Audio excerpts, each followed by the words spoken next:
তারিখটা ছিল 22 এপ্রিল 2025। জায়গাটা ছিল পেহেলগাম বৈশারান ভ্যালি।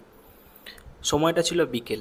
দুষ্কৃতীদের হামলায় মৃত্যু হলো হিন্দু ধর্মের অনেক মানুষের। এমনকি তাদের ধর্ম জিজ্ঞেস করে করে হত্যা করা হয়েছে।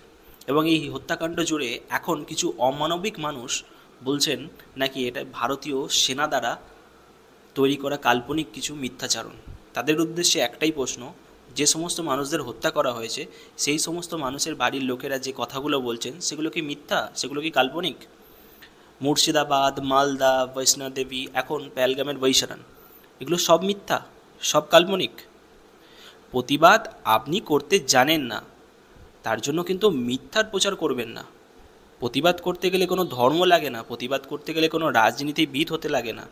প্রতিবাদ করতে গেলে মনুষ্যত্ব বোধ লাগে। যেটা আপনার নেই, আপনি বেঁচে খেয়ে ফেলেছেন, তার জন্য কিন্তু মিথ্যার প্রচার করবেন না দয়া করে।